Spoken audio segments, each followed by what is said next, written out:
Estamos muy gozosos porque hoy es domingo, es el día del Señor, es el día en que recibimos palabra de Dios, es el día donde el Señor nos instruye como iglesia y nos enseña cosas profundas de su palabra, y no solamente cosas profundas de su palabra, sino cosas que tienen que ver con nuestra vida cristiana diaria. Y hoy vamos a hablar de la bendición de la primogenitura. Alguien diga: la bendición de la primogenitura. Quizá tú seas el primogénito, el primero en haber nacido en tu familia, quizá no lo seas, pero vamos a ver cuál es la importancia de la bendición de la primogenitura, tanto en el Antiguo Testamento como en el Nuevo Testamento y hoy en día. Es algo muy importante. Y vamos a ir al libro del Éxodo, capítulo 13, 1 y 2. Jehová habló a Moisés diciendo: conságrame todo primogénito, cualquiera que abre matriz entre los hijos de Israel, así de los hombres como de los animales, mío es. Alguien diga: mío es. Y aquí se nos empieza a hablar de la consagración de los primogénitos. Vamos a orar. Padre, te damos las gracias en esta hora por tu amor, por tu profunda misericordia y bondad, por el cuidado que tienes para cada uno de nosotros. Gracias, Señor, porque no nos falta nada, porque al que te tiene a ti no le falta nada. Gracias por la vida, gracias por la salud, gracias por la vida y la salud de nuestra esposa, de nuestros hijos, de nuestros nietos, de nuestros bisnietos, de nuestra descendencia. Gracias te damos, Padre, y te pedimos se las sigas guardando y nos guardes la vida y la salud para glorificar tu nombre predicando tu palabra.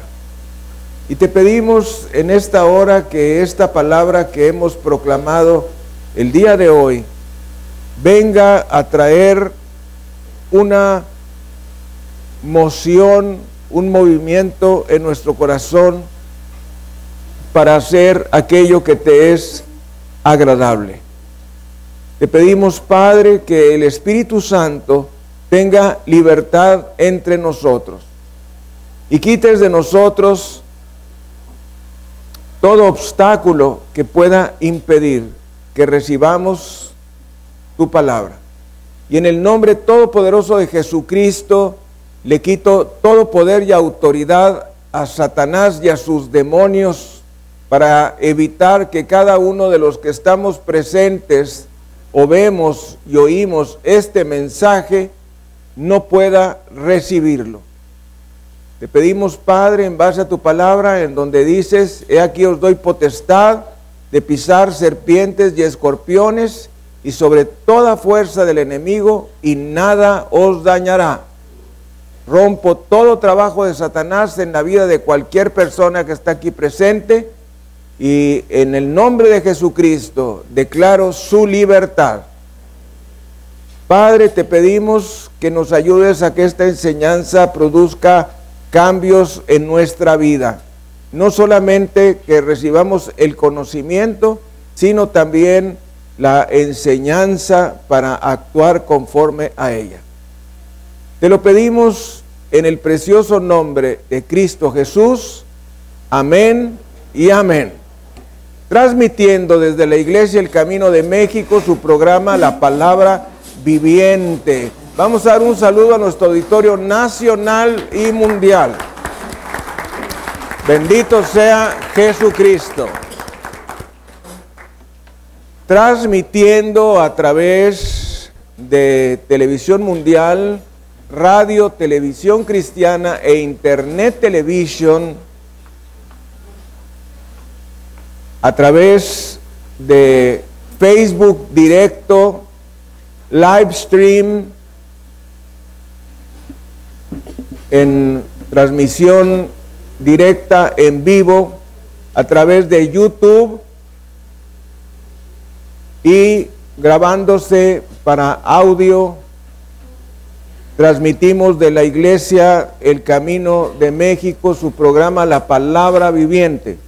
En esta ocasión, la enseñanza respecto a la bendición de la primogenitura. Meditando en ello, quizá tú que seas un creyente común, no pienses que sea un tema importante. Quizá tú digas, bueno, ¿y eso a mí de qué manera me afecta? Y a mí nunca me ha gustado enseñar cosas que no tienen una utilidad práctica. Enseñar por enseñar no me gusta. Me gusta enseñar cosas que tienen una acción, algo que vamos a hacer en nuestra vida, algo que tiene importancia y que debemos ejecutar. Y nos dice en este par de versículos del capítulo 13, Jehová habló a Moisés diciendo, conságrame todo primogénito, cualquiera que abre matriz entre los hijos de Israel, así de los hombres como de los animales, mío es. Y aquí nos llama la atención varias palabras. La primera de ellas es conságrame. Conságrame. Es algo parecido a sepárame. Algo parecido a santificar. Separar. Conságrame todo primogénito. ¿Quién es el primogénito? El primogénito es el primer hijo que nace en un matrimonio. Nos dice, cualquiera que abre matriz entre los hijos de Israel, así de los hombres como de los animales, mío es. Conságrame, primogénito, abre matriz, son las palabras más importantes en este par de versículos. Desde el principio de los tiempos ha habido una lucha respecto al primogénito, y esto es algo que todos debemos de saber. Parte de ese conflicto se deriva de la bendición espiritual que marcaba al primogénito desde el momento de su nacimiento. Por alguna razón, Satanás odia a los primogénitos y fija su objetivo en ellos desde el momento de su nacimiento, sobre todo en el caso de los varones. Dios dijo, conságrame todo primogénito, cualquiera que abre matriz entre los hijos de Israel, así de los hombres como de los animales, mío es. A mí me gusta mucho este versículo porque yo soy el primogénito de mi familia. Entonces, aquí nos dice que aquel que es el primero en nacer de una familia es consagrado. Dicho de otra manera, es santo, es el sacerdote de esa familia. El plan original de Dios era que todos los niños primogénitos varones nacidos en las 12 tribus de Israel serían llamados al sacerdocio. Fíjese qué importante que todo primer hijo de cada familia era llamado al sacerdocio. ¿Qué quiere decir al sacerdocio? Sacerdocio es la misión de aquellos que tienen y tenemos el privilegio de presentar a los hombres delante de Dios y de decir a los hombres lo que Dios dice. También el sacerdocio tiene que ver con los sacrificios. En el tiempo del Antiguo Testamento, los sacrificios animales. En este tiempo, pues, ya no existen los sacrificios animales porque Cristo es nuestro único y suficiente sacrificio y ya no hay necesidad de hacer estos sacrificios. Entonces, el sacerdote tenía una doble función, que era ser el intermediario entre Dios y los hombres, y también el encargado de presentar los sacrificios a Dios. Así es que cada primer hijo de cada familia, que es el primogénito, era llamado a tener esta función sacerdotal. Cuando Israel pecó con el becerro de oro, Moisés preguntó quién estaba del lado del Señor, y los levitas se reunieron alrededor de Moisés. Entonces Moisés instruyó a esos hombres a matar a los idólatras, lo cual hicieron. Vamos a ir a Éxodo 32, versículos 26 al 29.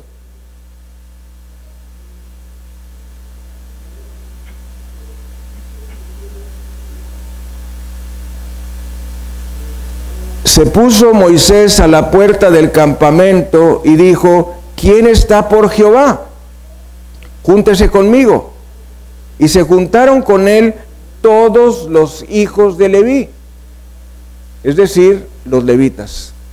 Y él les dijo: así ha dicho Jehová, el Dios de Israel: poned cada uno su espada sobre su muslo, pasad y volved de puerta a puerta por el campamento, y matad cada uno a su hermano y a su amigo y a su pariente.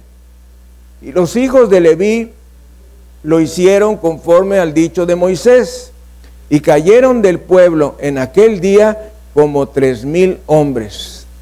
Entonces Moisés dijo: hoy os habéis consagrado a Jehová, pues cada uno se ha consagrado en su hijo y en su hermano, para que él dé bendición hoy sobre vosotros. El pueblo de Israel había cometido el pecado de la idolatría. Aquí vemos que la idolatría es un pecado de muerte. ¿Qué es un pecado de muerte? Es algo que tú cometes donde Dios puede quitarte la vida. Y la idolatría es un pecado de muerte. Entonces, como una gran parte del pueblo cometió el pecado de idolatría, Dios ordenó que se matase a esas personas. No importaba si eran familiares, si eran amigos, si eran vecinos. Los levitas que se habían puesto alrededor de Moisés, declarando su posición a favor de Dios, fueron los encargados de ejecutar esa acción. A partir de ese momento, dejaron de ser los primogénitos, los llamados al sacerdocio, y pasaron a ser la tribu de Leví, la encargada del sacerdocio. Así es que vamos a ver que hay un cambio entre Génesis y Éxodo. En Génesis, los primogénitos eran los sacerdotes. A partir de este momento en Éxodo, los levitas son los sacerdotes. Más adelante vamos a ver otros cambios, pero estos son de los que vamos a hablar en este momento. En lugar de escoger a todos los primogénitos de las familias para formar un reino de sacerdotes, la tribu de Leví, la misma de Moisés y Aarón, fue elegida. A los levitas se les encargó el arca del pacto y el tabernáculo.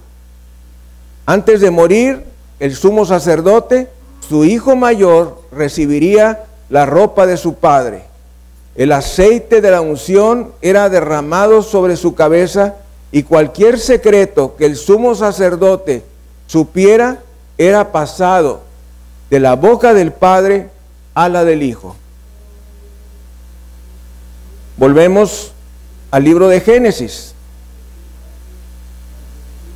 Al primogénito se le concedían dos honores particulares. ¿Quién se acuerda de que Jacob le robó la primogenitura a su hermano Esaú? Levante la mano. Bueno, los demás no se acuerdan. Es un pasaje importante de la palabra de Dios. Pues cuando nosotros leemos esto, no entendemos qué fue lo que verdaderamente le robó Jacob a Esaú.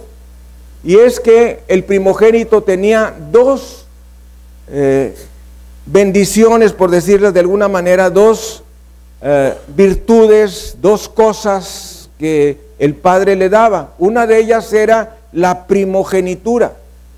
A través de la primogenitura, ese hijo se convertía en sacerdote, en el que ministraba la palabra del Señor, en el que ofrecía los sacrificios animales. Pero también tenía otra cosa más, que era la bendición económica. A partir de ese momento, todos los bienes de la familia eran para el primogénito. Entonces lo que vemos cuando Jacob le roba la primogenitura a Esaú es que lo primero que le roba es la bendición espiritual. Y Esaú, como era un carnal, pues no le importó. Pues quédate con la primogenitura. No me interesa para nada el sacerdocio. No me interesa para nada hacer los sacrificios animales. Pero más adelante, cuando está muriendo Isaac y le da la bendición a Jacob creyendo que es Esaú, ahí entonces sí se molestó Esaú, porque iba a perder la bendición económica, la bendición material. Esto es muy interesante si nosotros meditamos en ello, porque muchos de ustedes también desprecian la bendición espiritual. El primogénito recibía dos bendiciones: la bendición espiritual del sacerdote, la bendición material, lo económico.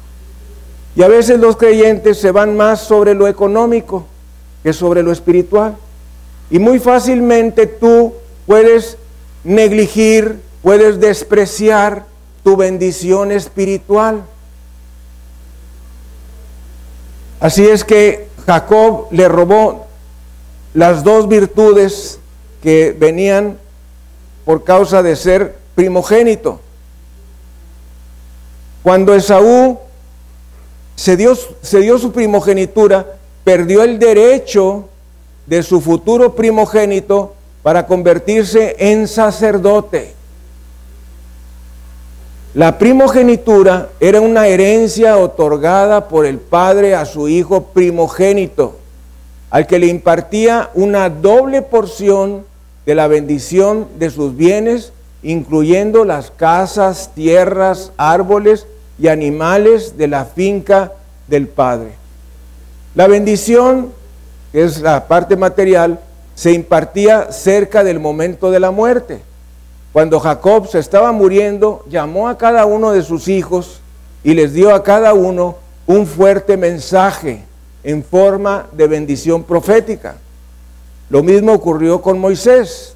Antes de su muerte, cerca del monte Nebo, él pronunció una importante bendición profética para cada tribu. La bendición del Padre era algo más que una oración, también era una profecía. Y saben, a lo mejor dices, bueno, esto, ¿qué importancia tiene para mí? Bueno, si tú eres el primero de tu familia en haber recibido a Jesucristo como tu Salvador y Señor, tú eres el primogénito. Dele gloria, honra y alabanza a Jesucristo.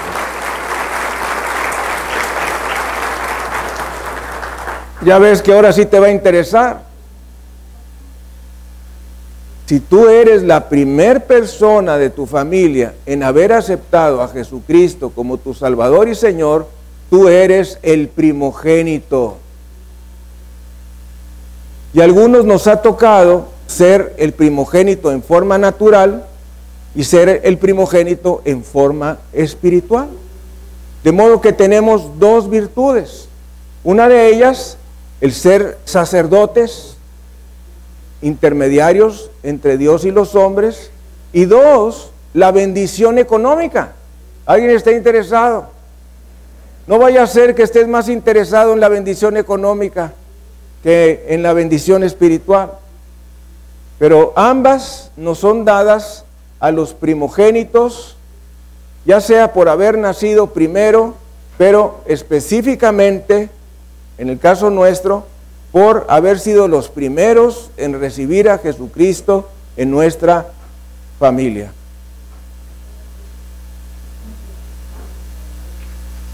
La persona más importante en la familia patriarcal era el primogénito. Era marcado como santo y apartado con el favor del Padre, la familia y la bendición espiritual adicional.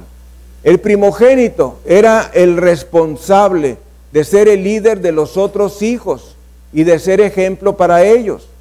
También se convertía en el líder espiritual y en el proveedor en caso de la muerte del padre. Ahora pongan mucha atención a esto. Solo si el hijo primogénito deshonraba a la familia, perdía la primogenitura y la bendición. Si tú eres ese primogénito espiritual, tú puedes cometer pecados mediante los cuales puedas perder tu primogenitura. Esa función preciosísima de ser el sacerdote de toda tu familia. Yo soy el sacerdote de toda mi familia Benavides y de toda mi familia Ayala, porque yo soy el primero en haber recibido a Jesucristo de ambas familias. Por lo tanto, yo soy el sacerdote. Yo soy el intermediario entre Dios y los hombres. Yo soy el que recibe la mayor bendición, la bendición económica. Pero también puede ser este tu caso.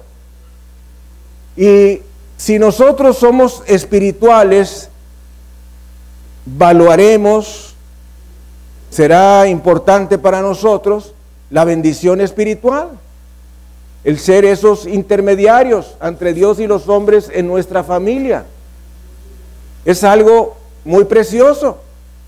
Dios habla a través de todos nosotros, pero en forma particular en aquel quien ha sido llamado a ser el primogénito espiritual de cada familia. Solamente si tú cometes pecado grave, perderías esa primogenitura. ¿Qué fue lo que ocurrió en el caso de Esaú? Tu pecado fue, pues, desechar esa bendición que Dios le estaba dando. Tú puedes hacer lo mismo, desechar esa bendición. Ahora piensen en esto. Qué hermoso es que tengamos la bendición de la primogenitura, pero qué responsabilidad. Qué responsabilidad. Tenemos el privilegio, pero también tenemos la responsabilidad. Tenemos el privilegio de ser esos sacerdotes, pero también tenemos la responsabilidad de que toda nuestra familia a través nuestro reciba palabra de Dios, reciba el mensaje de salvación. Entonces, a partir de ahora, si tú eres ese primogénito espiritual, pues tienes que entender que tienes una función muy preciosa, pero a la vez una responsabilidad muy grande. Tú has sido consagrado para el Señor, apartado para su servicio. Eres de Jehová. De una manera mayor que todos los demás de tu familia, aún que hayan recibido al Señor Jesucristo. Porque Dios se fijó en ti para que tú fueras ese portavoz de la verdad, de la palabra de Dios y de la salvación. Dele gloria, honra y alabanza a Jesucristo. ¿No creen ustedes que es un gran privilegio ser el primero de tu familia que recibe al Señor?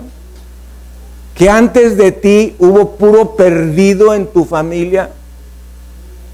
Por generaciones tú provienes de una familia idólatra y apartada de Dios. Y de una manera preciosa, por gracia, tú fuiste el primero. ¡Qué cosa maravillosa! ¡Qué cosa maravillosa! Así es que, si todos nosotros, por haber recibido al Señor Jesucristo como nuestro Salvador y Señor, somos profetas, pues cuánto más aquel que es el primero de la familia en que recibió al Señor Jesucristo. Somos personas importantes. No importa si tú estás alrededor de inconversos, hijos del diablo, buenos para nada, maldicientes, ladrones, secuestra personas, abusadores de niños y demás. Tú eres especial.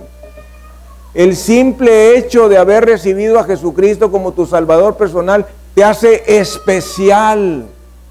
Estás en medio de toda esa gente, pero tú eres especial. Tú que has hecho a Jesucristo tu Salvador personal, es tu privilegio haberlo recibido, pero también es tu responsabilidad darlo a conocer alrededor de todos los que están contigo. Así es que hazlo. Una de las principales señales de que alguien ha nacido de nuevo es hablarle a otros de Cristo, ganarlos para el Señor. Esa es una de las principales señales. Satanás odia a los hijos. ¿Por qué desprecia el adversario a los hijos? No hay una sola escritura en la Biblia que nos diga de una manera tajante que Satanás odia a los hijos, pero en la práctica es realidad. En primer lugar, un hijo puede llevar el apellido de la familia, pero la hija abandona su nombre, su apellido, por el apellido de su marido. Los hijos eran importantes, o son importantes, en el aspecto de la procreación. Es el hombre el que lleva la semilla de la promesa, que le permite a la mujer que quede embarazada. Sin la semilla masculina no habría procreación.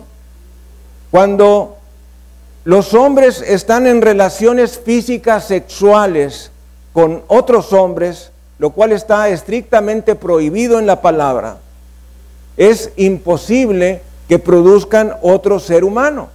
Hombres con hombres no pueden tener hijos naturales. Mujeres con mujeres no pueden tener hijos naturales. Y eso es abominación al Señor, esas relaciones. Nos dice el libro de Levítico, capítulo 20, 13.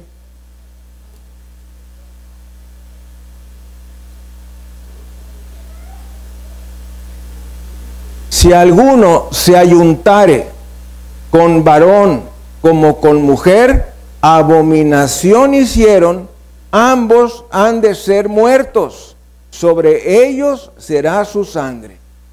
La palabra del Señor nos enseña que la homosexualidad y el lesbianismo son pecados de muerte.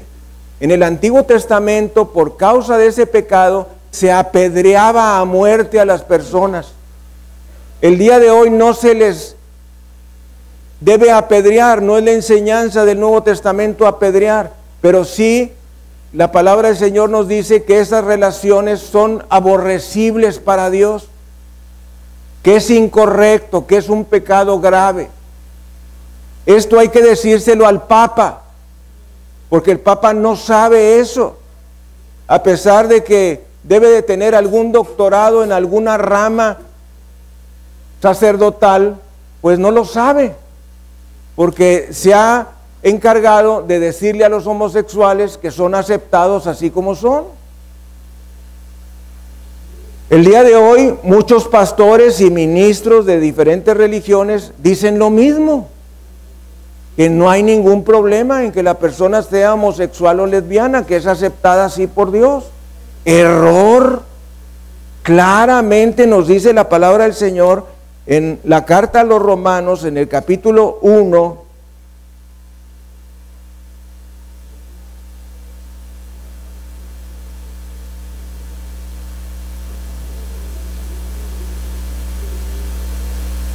vamos a leer a partir del versículo 24. Por lo cual también Dios los entregó a la inmundicia en las concupiscencias, es decir, en las tendencias al mal de sus corazones, de modo que deshonraron entre sí sus propios cuerpos, ya que cambiaron la verdad de Dios por la mentira, honrando y dando culto a las criaturas antes que al Creador, el cual es bendito por los siglos de los siglos.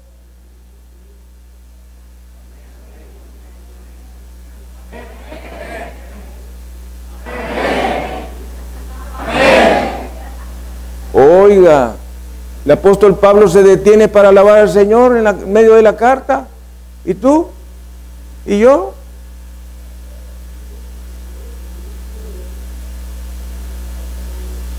Dando culto a las criaturas antes que al Creador, el cual es bendito por los siglos.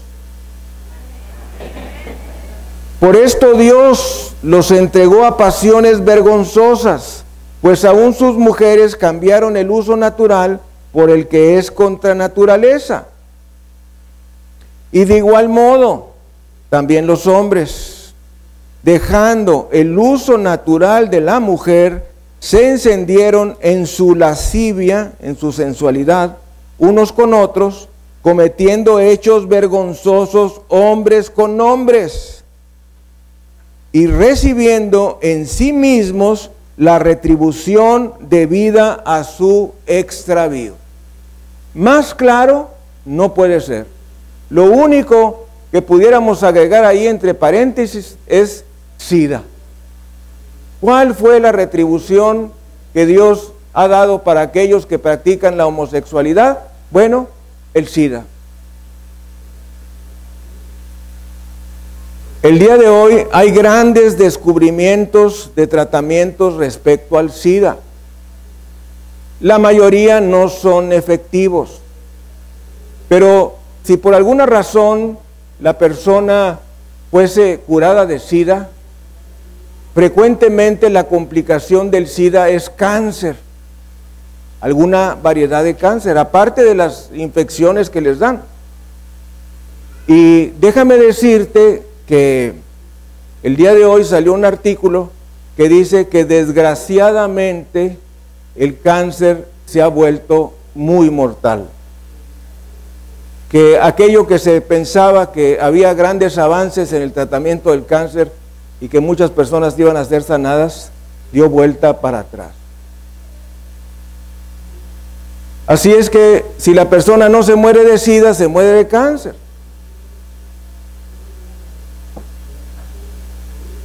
Los hijos se convierten en esposos y con el tiempo en padres, los cuales crean familias.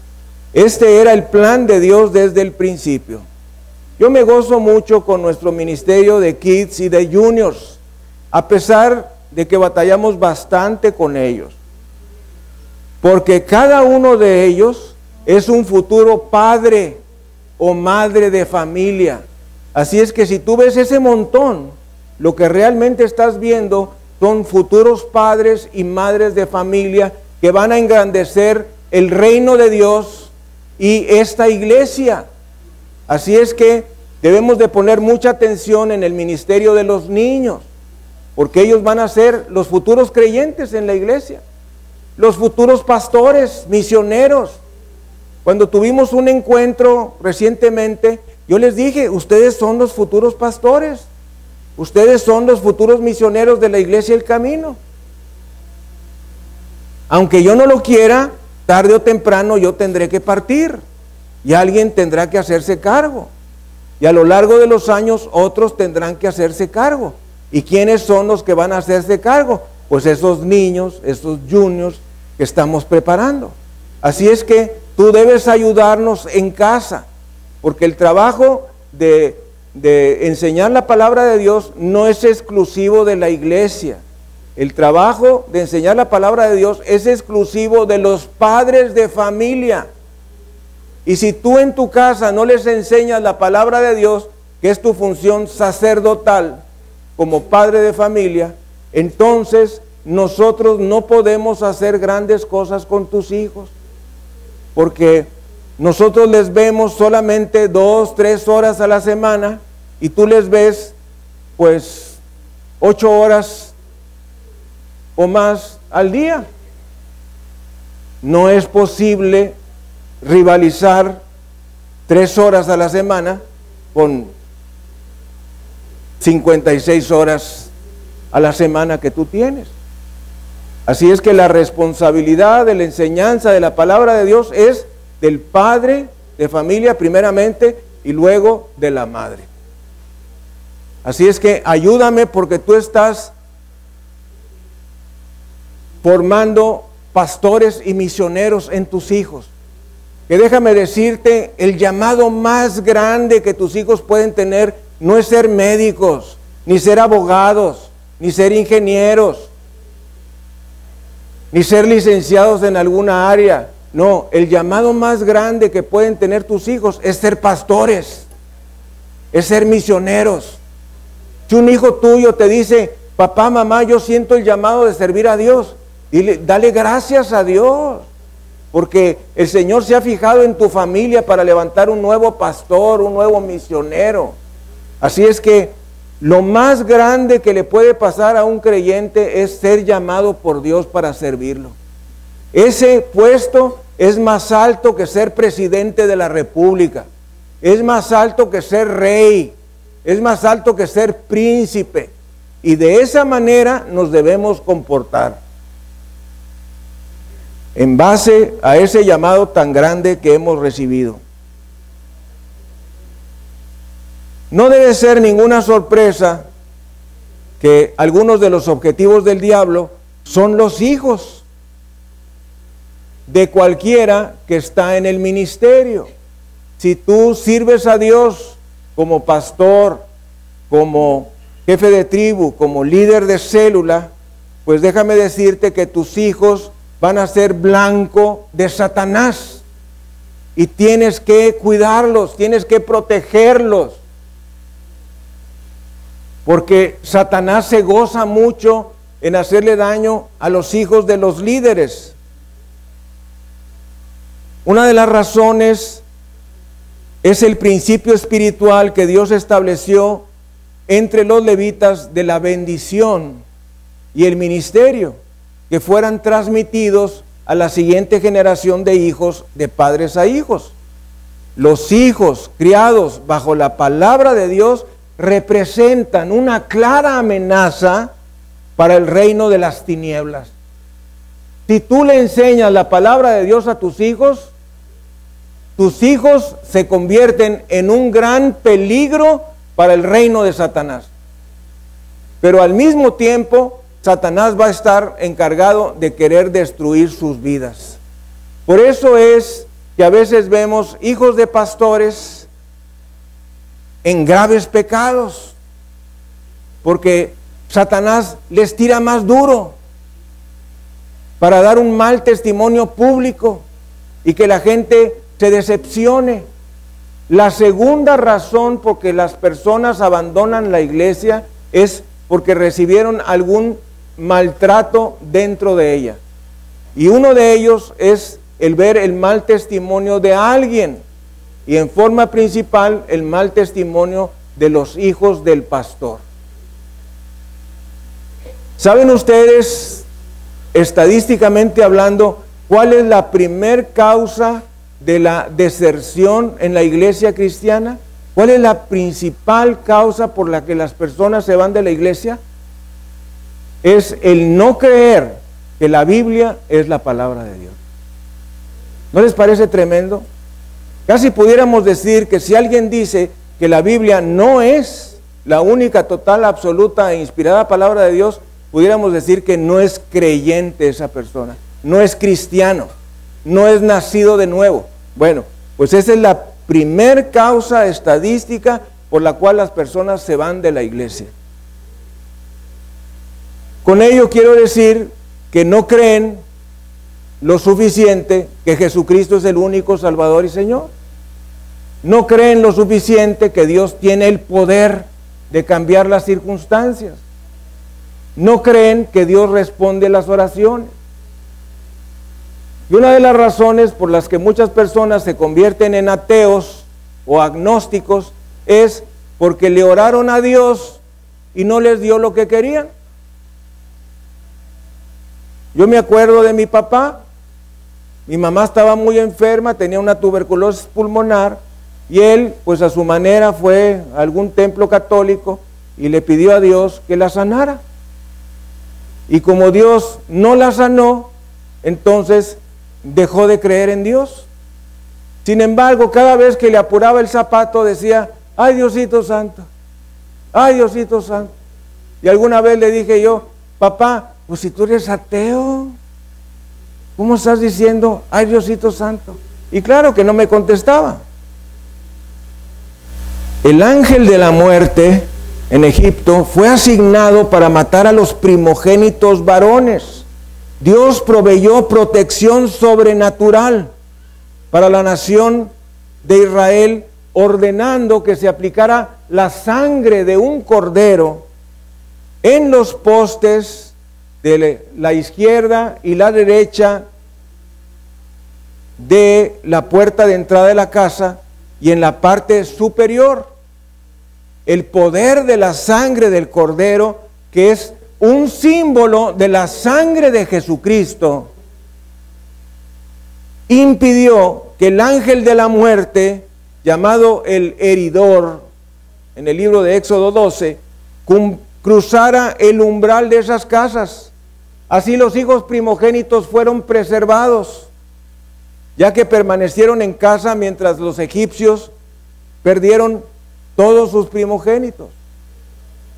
Fíjese que Dios echó plagas sobre Egipto, pero la última de ellas, el último trato de Dios con los egipcios fue sobre los hijos. Y específicamente con los hijos primogénitos. Entonces Dios le dijo a Moisés que pusiera la sangre de un cordero sacrificado en los postes y la parte superior de la puerta de entrada. Y entonces iba a pasar de largo el ángel de la muerte y no iba a tocar a esos primogénitos. El llanto de los padres egipcios dicen que se oía por todas partes, porque todos sus hijos primogénitos murieron, porque no estaban cubiertos con la sangre del Señor. Y por ahí nos dice Apocalipsis 12:11, y ellos le han vencido por la sangre del Cordero y por la palabra del testimonio de ellos, y menospreciaron sus vidas hasta la muerte. Dele gloria, honra y alabanza al Señor Jesucristo. Una de nuestras principales armas es la sangre de Jesucristo. El diablo no puede hacer nada con la sangre de Cristo. Si tú quieres verdaderamente defenderte del diablo, utiliza el poder de la sangre de Cristo. El poder de la sangre de Cristo no son palabras.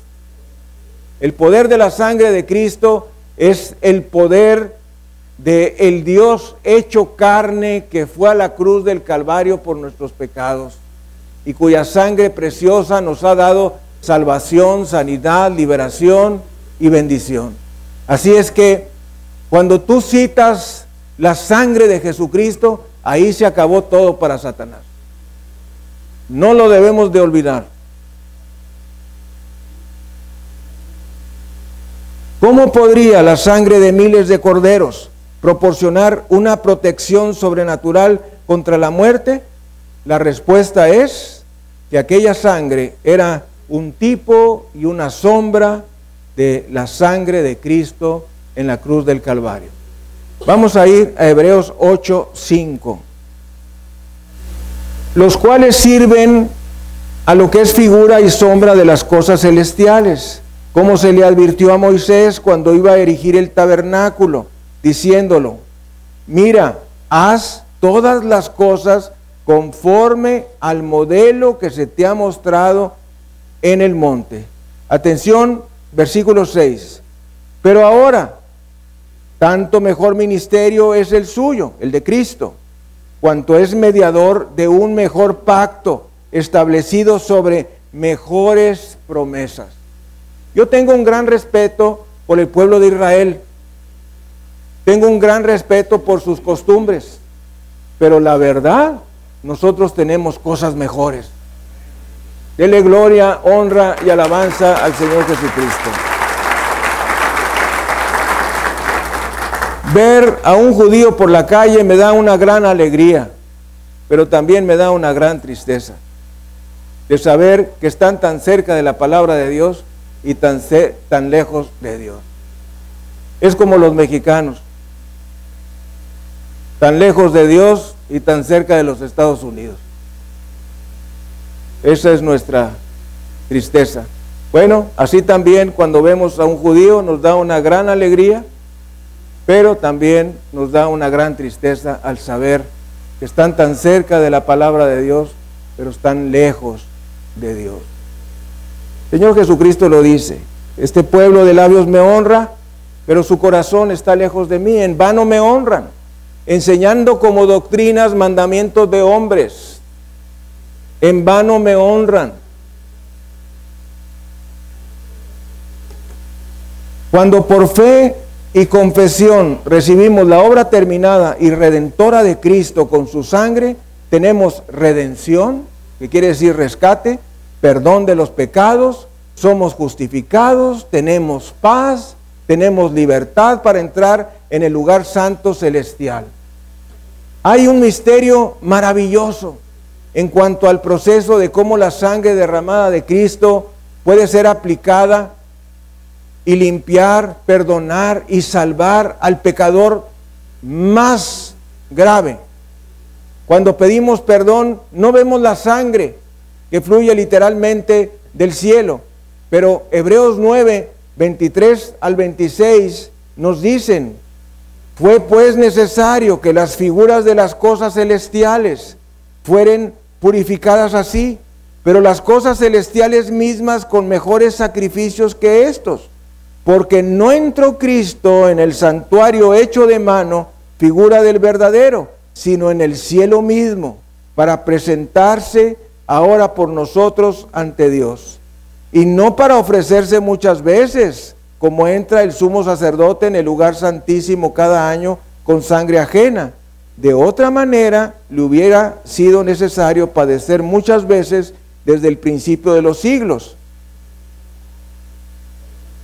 Pero ahora, en la consumación de los siglos, se presentó una vez para siempre por el sacrificio de sí mismo para quitar de en medio el pecado. Alguien diga: una vez para siempre. Y tú meditas en esto, que los capítulos 8, 9 y 10 de Hebreos nos hablan de que el sacrificio de Cristo fue único, total, absoluto, perfecto y eterno.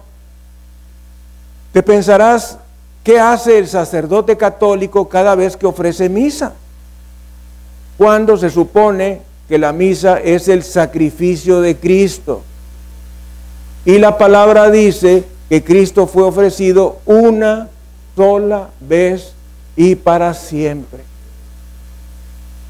Cuando yo era ministro de la Eucaristía y daba la comunión en un templo católico, pues veía cómo las personas se acercaban a recibir la hostia, la Eucaristía.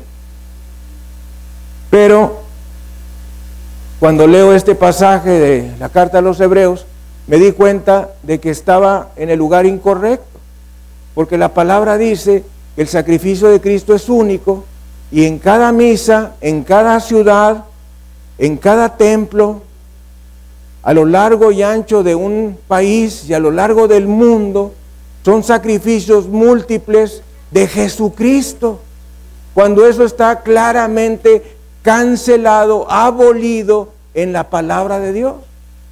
Así es que lo único que podemos deducir es que los sacerdotes católicos, obispos, cardenales y el Papa o no han leído la Biblia, o no la entienden, o no la quieren obedecer. Porque aquí se dice claramente lo que debemos creer y lo que debemos hacer. Dele gloria, honra y alabanza a Jesucristo. Hoy en día nuestro sumo sacerdote es Cristo. Él es nuestro sacerdote. Nosotros somos pequeños sacerdotes. Él es nuestro sacerdote principal. Él es nuestro sumo sacerdote. Pero nosotros también somos pequeños sacerdotes. Cada creyente es un pequeño sacerdote, porque presenta a Dios sus sacrificios, su vida entregada, tus diezmos, tus ofrendas. Estás siendo tú presentador de tus sacrificios. Además, eres el intermediario entre Dios y los hombres ante otras personas.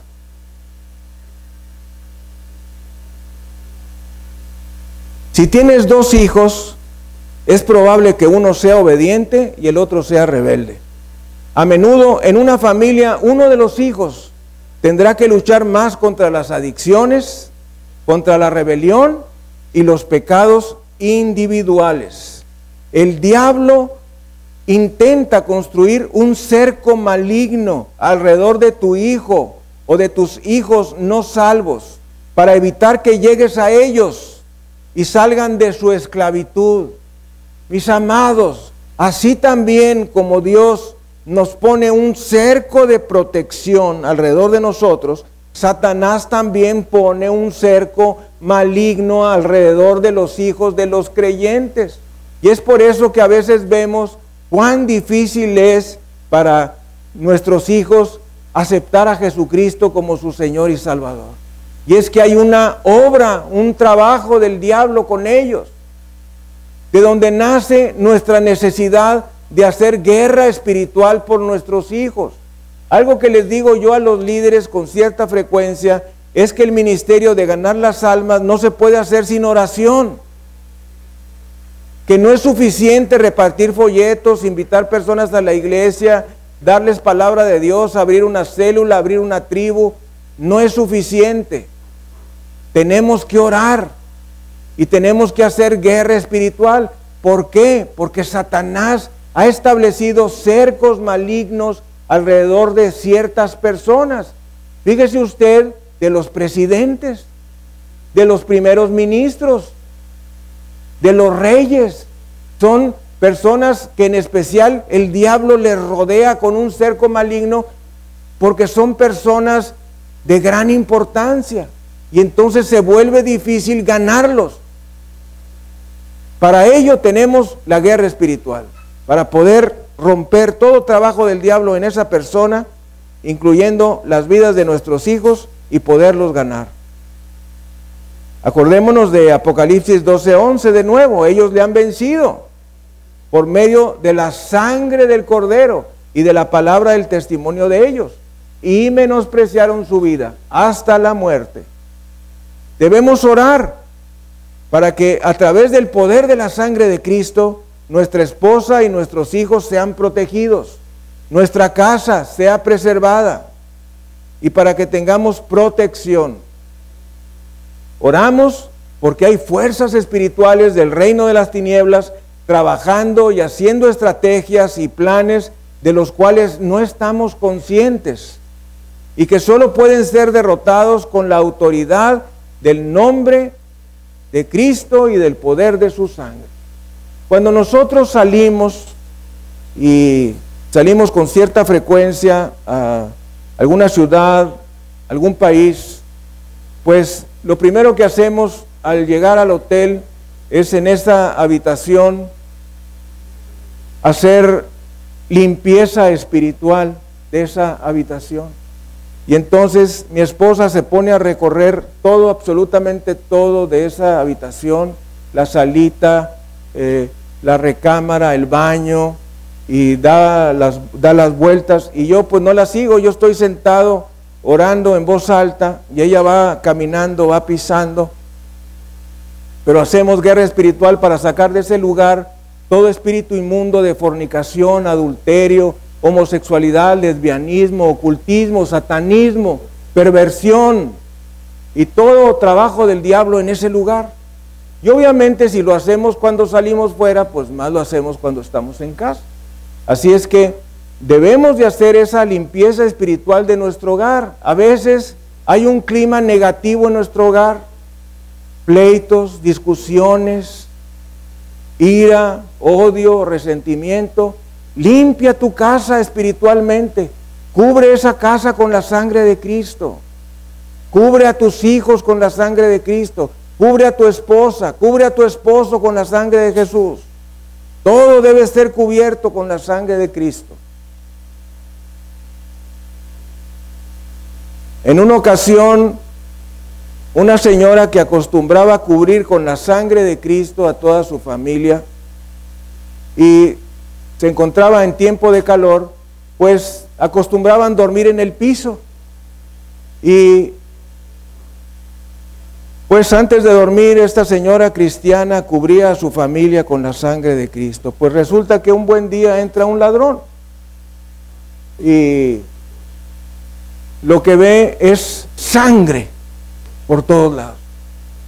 Y entonces al ver esa sangre se asustó bastante y luego vio a un jovencito que estaba decapitado y dijo, bueno, pues esta sangre proviene de este joven que fue decapitado. Y entonces salió huyendo. Al día siguiente, ¿cuál sería la sorpresa de este ladrón? Que se encontró a la señora y asustado la vio y le preguntó, pero ¿cómo, señora? ¿Está usted viva? Y la señora dijo, pues sí. Y él dijo, pues no puede ser, porque fíjese que, pues le voy a decir, yo entré a su casa ayer y lo que encontré fue pura sangre por todos lados. Y concluí que uno de sus hijos le habían cortado la cabeza porque nada más le veía del cuello para abajo. Dijo, no, es que mi hijo acostumbra a meter la cabeza debajo del sillón. Y la sangre que viste es la sangre de Jesucristo.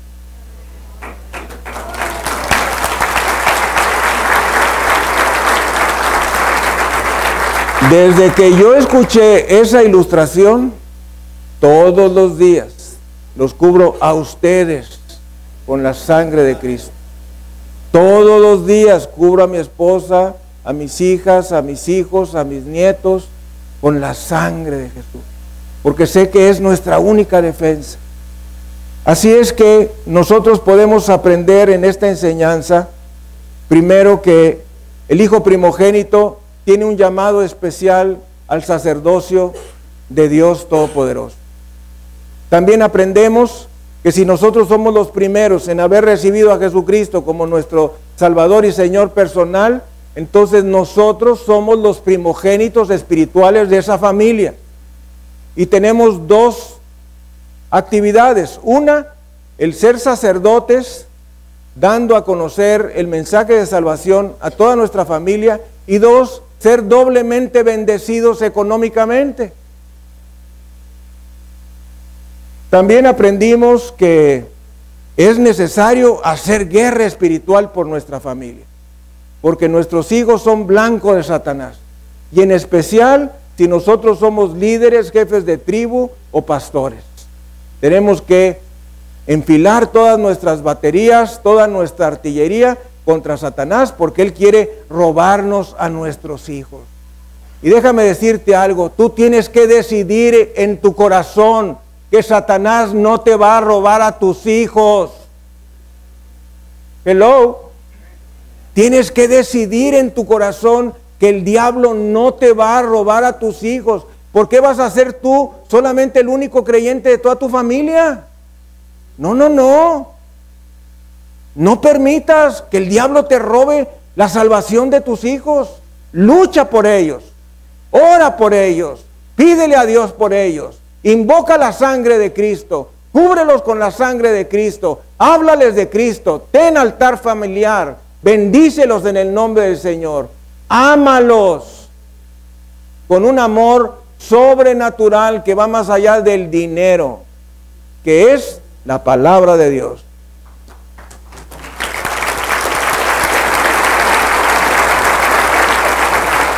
Vamos a inclinar nuestra cabeza, cerrar nuestros ojos. Vamos a orar. Repite junto conmigo con tu corazón: Padre Celestial, te doy las gracias por esta enseñanza y te pido me perdones por todo pecado que he permitido en mi vida, que haya sido un impedimento para ser bendecido. Me arrepiento en polvo y ceniza. Sé que te he ofendido con mis pensamientos, con mis ojos, con mis oídos, con mi boca, con mi cuerpo. Y hoy te entrego todo pecado que el Espíritu Santo está trayendo a mi mente y te pido me perdones y me laves con la sangre de Cristo y me dejes limpio. Hoy quiero llegar al cielo con esta oración hecha con todo mi corazón. Quiero que me bendigas como hombre o mujer, que bendigas a mis hijos e hijas y a mi hijo primogénito. Hoy en el nombre de Jesucristo y en el poder de su sangre bendita, rompo toda atadura, todo cerco de Satanás en sus vidas y ato todo espíritu inmundo que esté en la vida de mis hijos.